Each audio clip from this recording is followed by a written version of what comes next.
Hello' everyone, আপোনালোক সকলোকে মোৰ অন্য এটা ভিডিঅ'লৈ স্বাগতম জনাইছোঁ।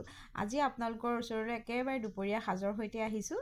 আজি দুপৰীয়া একেবাৰে চিম্পলকৈ বনাইছোঁ। ভাত, তিতাকেৰেলা ভাজি, অমিতা দিয়া দাইল আৰু এখন শুকান মাছৰ ভাজি জিকাৰে সৈতে বনাইছিলোঁ। আৰু লগতে কাষৰ ঘৰৰ পৰা এখন চব্জি দিছিলে, সেয়াও লৈ লৈছোঁ। আমাৰ একেবাৰে আদান প্ৰদান হৈয়ে থাকে জানেনে। তাৰপিছতে অমিতা দিয়া দাইলখন ইমান ভাল লাগে। শুকান মাছৰ ভাজি আৰু অমিতা দিয়া দাইল, অমিতা নিদিলেও মানে যিকোনো দাইল হ'লেই মানে ভাল লাগে আৰু বেলেগ একো নালাগে। তাৰপিছতে এয়া আকৌ তিতাকেৰেলা ভাজিখনো লৈ লৈছোঁ। ইমান ভাল লাগে তিতাকেৰেলা ভাজি খাই। আপোনালোকে ভাল পায়নে বাৰু? আমাৰ ঘৰত একদম মানে তিতাকেৰেলা খুবেই ভাল পায়। আৰু তাৰপিছত এই শুকান মাছৰ চব্জিখনৰ মই ৰেচিপিটো কেতিয়াবা আপোনালোকৰ ওচৰলৈ লৈ আহিম বাৰু। জিকা বা ভোল এনেকুৱা ধৰণৰ চব্জিবিলাকৰ লগত শুকান মাছ বনাই খুব ভাল লাগে খাই। আৰু এই সৰু সৰু মিছা মাছটো বৰ টেষ্টি হয় খাবলৈ সঁচাকৈ। তাৰপিছত আজি দুপৰীয়াৰ সাজ এনেকৈ আমি খাই ল'লোঁ আৰু খাই বৈ আজৰি হৈ লৈছোঁ। মোৰ মানে আকৌ কেক কেইটামানৰ অৰ্ডাৰ আছে, সেয়া বনাব লাগিব। ভাত খাই বৈ আজৰি হ'লোঁ। তাৰপিছতে কেক আছিলে বনাবলৈ, অকণমান অৰ্ডাৰ আছিলে, সেইখিনি বনাই ল'লোঁ। লগতে এইটো এটা কেক বনাইছোঁ। এইটো ৰাগী আৰু কলেৰে বনাইছোঁ ঘৰত খাবৰ কাৰণে। একদম হেল্ডি হয়। আৰু মই ঘৰত খাবলৈ প্ৰায়ে মই এনেকৈ বনাওঁ, ৰাগী, আটা, কল থাকিলে তেনেকৈ মিক্স কৰি পিনি বনাওঁ। আৰু লগতে এটা বেণ্টো কেকো বনাই আছোঁ। এইটো বনোৱা নাই আচলতে, এনেকৈ ৰেডিহে হৈ আছে, বনাবলৈ আছেই। আৰু এইটো ছাৰপ্ৰাইজ হয় বাৰু, ক'ম আপোনালোকক কেলৈ বনাইছোঁ। আৰু লগতে বাকী কেইটামান কেক বনাই আছোঁ। আৰু আজি বনোৱা কেক এইকেইটা আছিলে, এই দুটা ঘৰৰ কাৰণে বনাইছোঁ। আৰু লগতে কেইটামান অৰ্ডাৰ আছিলে, এইকেইটা কেক অৰ্ডাৰৰ কেক হয়। টুটি ফুটি কেক হয়। মই কেকখিনি বনাই মেলি আজৰি হৈ ল'লোঁ একেবাৰে। তাৰপিছত আকৌ পেকিং কৰিবলৈ আছেই নহয়। আৰু লগতে কেইটামান কাপ কেকো বনাইছিলোঁ। কাপ কেক আচলতে সেই বেটাৰখিনি কিছুমান থাকি যায় যে অলপ বেছি হৈ, সেয়াই মই আকৌ কাপত দি দিওঁ। আৰু ল'ৰা ছোৱালীবিলাকে নহয় এনেকৈ বনোৱাতকৈ কাপ কেক খাই বেছি ভাল পায়। সিহঁতে কিবা এটা বেলেগ টেষ্ট পায় নে কি নাজানো, কিন্তু কাপত বনোৱা কেকটো বেছি ভাল পায় খাই, মানে মোৰ ছোৱালীজনীয়ে বিশেষকৈ।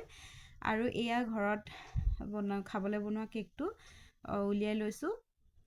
এইটো কেকো বৰ ধুনীয়া হৈছিলে, একদম ছফ্ট হৈছে আৰু খাবলৈ খুব সোৱাদ হৈছে। আৰু এয়া চাওকচোন, কেকটো বৰ ধুনীয়া হৈছে খাবলৈ। মই ঘৰৰ কাৰণে এনেকৈ চিম্পলকৈ বনাওঁ একদম। আৰু কল দি দিলে বৰ ভাল লাগে খাবলৈ। কেতিয়াবা সেই ৱেষ্ট হোৱা কলবিলাক, এনেকৈ বেছি ৰহি যোৱা কলবিলাক মই এনেকৈ ইউজ কৰি দিওঁ। কাৰণ খোৱাটো নহয়গৈ, পেলাবলগীয়াহে হৈ যায়। সেইকাৰণে মানে এনেকৈ বনাই মানে ইউজ কৰি দিওঁ আৰু, পেলাবলৈ বেয়া লাগে। আৰু এই বাকী কেকখিনি বাৰু ময়দাৰ কেক হয়। এই ঘৰত বনোৱাটোহে আকৌ ৰাগী আৰু আটাৰ হয় দেই। তাৰমানে কি হয়, বেলেগে আকৌ এনেকুৱা কেকবোৰ খাবলৈ ভাল নাপাবও পাৰে নহয় জানো। কেক বুলি ক'লে আৰু একদম স্পঞ্জি ছফ্ট কেকবোৰহে মানুহে ভাল পায়। কিন্তু মই এইদৰে খাই ভাল পাওঁ।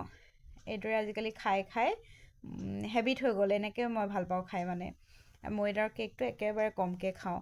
আৰু সেয়া মোৰ কেক কেইপিচ কাটি হৈ গ'ল। এইখিনি মই ধুনীয়াকৈ এতিয়া ভৰাই থৈ দিম।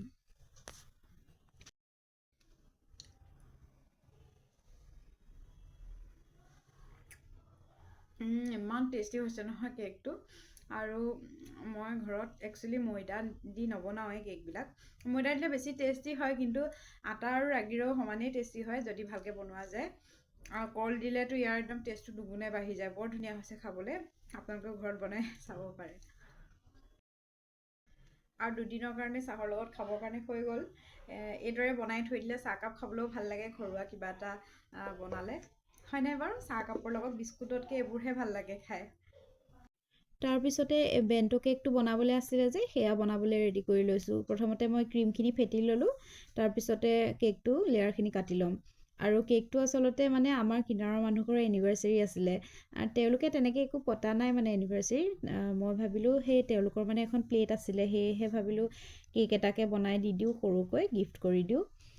তাৰপিছত সেয়া লেয়াৰখিনি কাটি মেলি এয়া আইচিং কৰি ল'লোঁ। আৰু এই প্লেটখন তেওঁলোকৰে হয়, সেয়েহে ইয়াতে ধুনীয়াকৈ বনাই ভাবিলোঁ তেওঁলোকক প্লেটখন দি দিওঁ, মনটো ভাল লাগিব। কোনোবাই কেক এটা দিলে ভাল লাগে নহয় জানো। আৰু এয়া এনিভাৰ্চেৰী কেক ৰেডি হৈ গ'ল। কেনেকুৱা লাগিছে জনাব আপোনালোকে দেখি। চিম্পলকৈ বনাই দিছোঁ আৰু একদম। এতিয়া লৰালৰিকৈ কেকখিনিও পেকিং কৰি লওঁ। এইখিনি পেকিং কৰোঁতে বহুত টাইম লাগি যায়গৈ।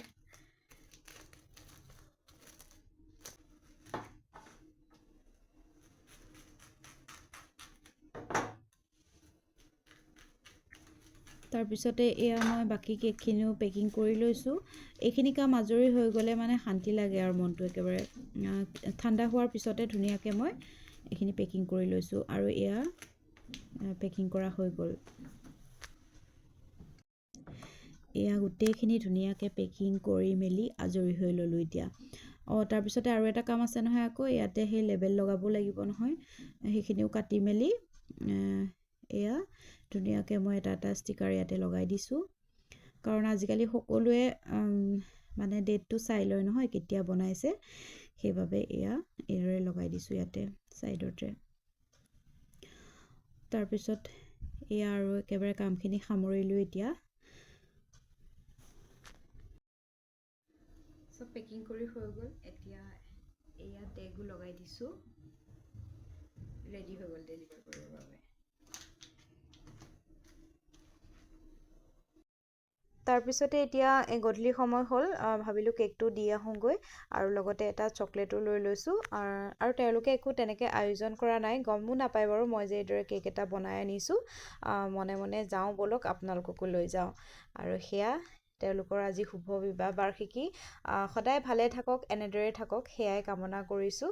আৰু এয়া কেক কাটিং পৰ্ব চলিছে। তাৰপিছতে আমাৰ ওচৰৰ মানুহ কেইঘৰে মিলি চাহ একাপ খালোঁ সকলোৱে, খুব কথাও পাতিলোঁ। তাৰপিছতে আকৌ ঘৰলৈ বুলি আহিলোঁ। আজি ভিডিঅ'টো মই ইমানতে সামৰিছোঁ। যদি ভিডিঅ'টো চাই ভাল লাগিলে তেনেহ'লে লাইক, কমেণ্ট, শ্বেয়াৰ কৰি দিব। আকৌ পুনৰ এটা নতুন ভিডিঅ'ত আপোনালোকক লগ পাম। তেনেহ'লে আজিলৈ আহিছোঁ, বাই বাই।